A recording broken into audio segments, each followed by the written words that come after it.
Hey everybody, thank you so much for tuning in. Another one of my interviews. With me today is State Representative Thomas Presley. Representative, thank you so much for coming on today. I really appreciate it. Thanks so much for having me, William. Well, I tell you what, you got some exciting news today on the last day of the session where you've already got 2 of your bills signed by the governor. I have had 2 of my bills signed. Do you have like some kind of special, because I haven't heard of anybody else. There have been a few that have been passed and signed by the governor, but one of the first 2. So one of the first 2. Pretty good. Yeah. So now, what's your district number and where are you located for everybody else? So I'm in District 6, which is in Shreveport and Bossier. About 75% of my district's in Shreveport and Caddo Parish. Okay. And the other part is in Bossier. I've got the west gate of Barksdale Air Force Base, so 4-star commanded Air Force Base up in Bossier Parish. Okay. And excited to be here and serving the people of Northwest Louisiana. Well, you're always one of the happiest, I know for sure, and always one of the ones that's very diligently working with a lot of other representatives. I've seen you a lot of times really working at somebody else's desk on legislation, and so maybe that's why you got some that are already signed by the governor. Yeah, absolutely. I think a big part of this job is working with people, trying to come up with those commonalities and try to find out where we can work together on different legislation and move Louisiana forward. Well, let's talk about moving Louisiana forward. Let's talk about some of your legislation. Absolutely. You got 164.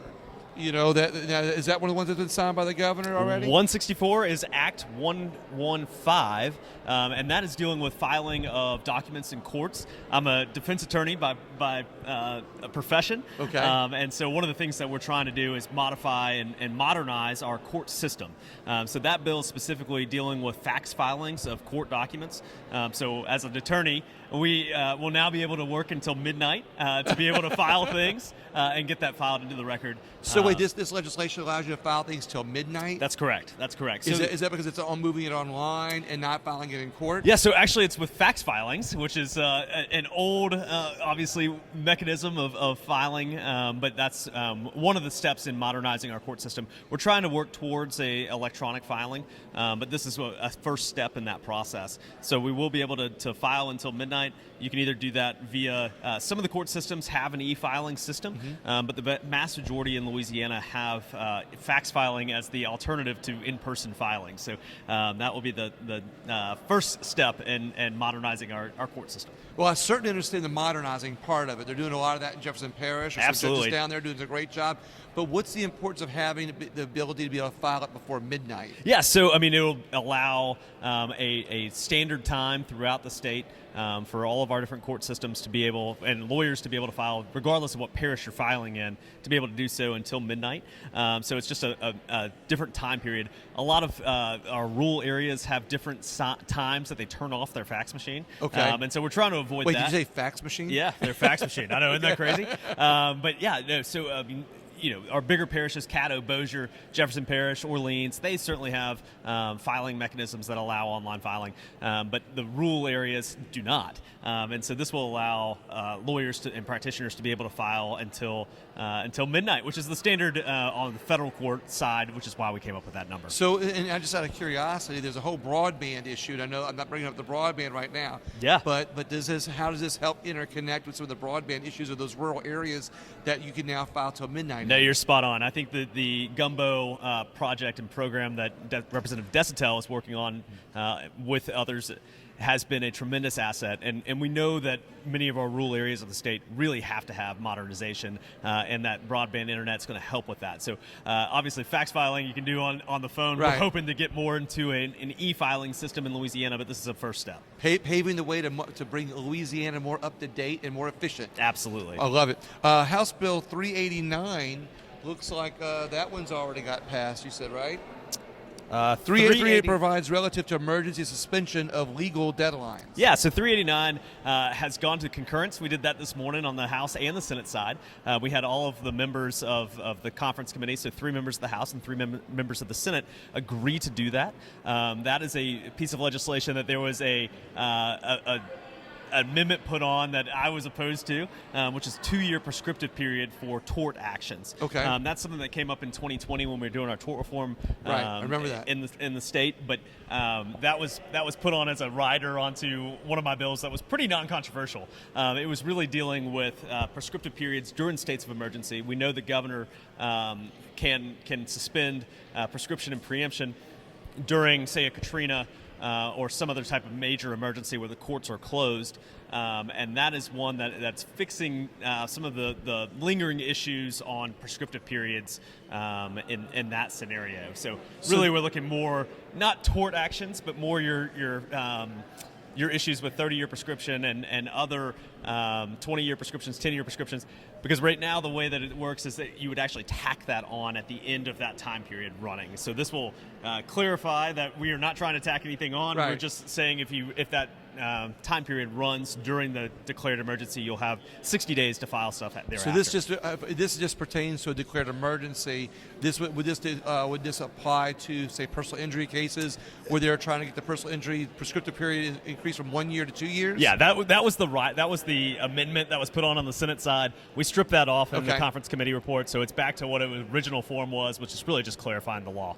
And so if you all, that they voted here? We voted on the House side Gotcha. as well today, so that's gone through the conference committee report and will be sent to the governor's desk for signature. So we only have one, which is 164 signed by the governor. We're going to cover the second one here in just a second. Yeah. You got 313 provides relative to rights of victims of criminal offenses. That one's signed by the governor. Yeah, so that House Bill 313 became Act 207 upon the signature of the governor.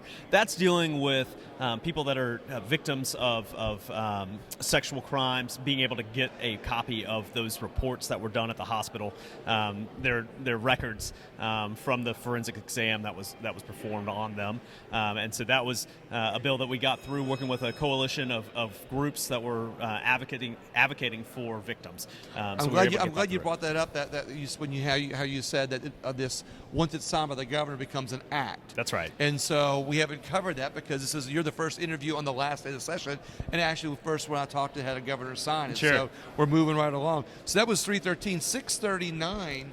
House Bill 639? Yeah, so House Bill 639 is an occupational licensing bill. That's dealing with, we in Louisiana have about 88 different occupational licenses. Right. So we're really dealing with people that, in that bill, we're dealing with people that are previously incarcerated, having the ability to find out whether or not they would ever be able to be eligible for that occupational license after they've been released from prison, right? But before they actually spend the money on getting that student debt, getting that education, time and money, we know in higher education and any type of certificate that is necessary for a lot of these licenses is expensive, right? And so what we're really trying to do is making sure that we're not burdening Louisianians with debt, with the inability to ever repay that debt. So how would they not know now what bill they're all, or what bill? How would they know now that if they're qualified or that they're not already qualified? So right now you actually can't find out before actually going through that education process and submitting your records to the agency to find out if you can get to the board. Right. Exactly.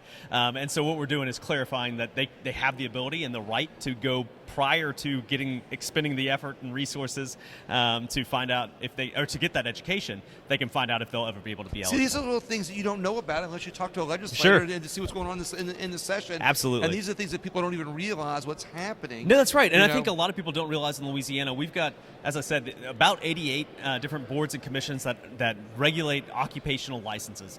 And we're one of the most burdensome states in the country for that.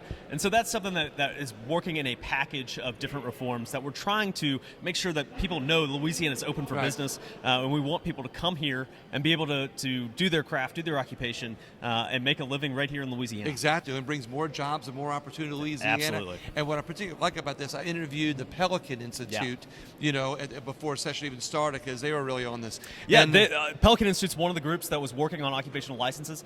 We've worked hand in hand with them, and we've really, come together with a couple of different bills that are really important for the future of occupational licenses and making sure that people know that Louisiana is open for business. That bill in particular, 639, was working with a coalition of about 22 groups that are trying to make sure that Louisiana is open for business. I didn't realize that many groups working on it. Yeah. So that's what I always tell people is watch the groups, because if you get involved with a group, you can really make things happen in the this legislative No session. doubt. And what's really interesting about that bill and the bills dealing with occupational licenses is the broad spectrum of groups. So you've got the more conservative business Right. coalitions that are working for it, but you also have the far left that's working for it. Exactly. And making sure, again, that we have more people, more opportunities right here in Louisiana. It's a creating opportunity for anybody and everybody, no matter what your ideology is, what your party is, or what your beliefs are. It's creating opportunity for everybody to make our state a better place for everybody. Absolutely. And then you had one last bill. I did, and let me. we got that right let's here. pull that one up. That was 795. And 795 was that's dealing with the Small Business Innovation Recruitment Fund. He establishes a small business innovation recruitment fund. Yeah, absolutely. So that was a package that I worked with Representative Matt Willard from New Orleans Right. on. Another bipartisan bill. Matt and I are leading the coalition for STEM Innovation Caucus. And so we are working together with different groups that are trying to bring and recruit new startup industries and startup businesses in Louisiana. That bill is a part of a 3-bill package. So there's an SBIR grant that the federal government gives. Right. And the first bill was one of Matt's bills that was dealing with the Phase 0, which is really applying for that grant. So we put some money towards that. The second bill was recruiting businesses from out of state that have already gone through the Phase 2 process of the SBIR grant, again, the federal process, and trying to get them to move to Louisiana. We know that these companies are ones that are already innovating. They've already gone to development of their product by going to Phase 2 of SBIR, and we're really trying to get those companies to come to Louisiana, build upon their successes here, and also build new grant opportunities right. and new innovation right here in Louisiana. The third one is dealing with companies that are already here, and again, that are already at Phase 2. We're trying to get them to stay here, make sure that they have opportunities to move forward. Well, and I love the bipartisan efforts that it's taken to get this through, but I also want to point out, like at the beginning of the session, we were all talking about how there's over 1,200 bills in the session, but what you're just pointing out that I like to point out too is that a lot of these bills work together. So it's not like there's 1,200 or over 1,200 individual bills. Some of these bills actually work together.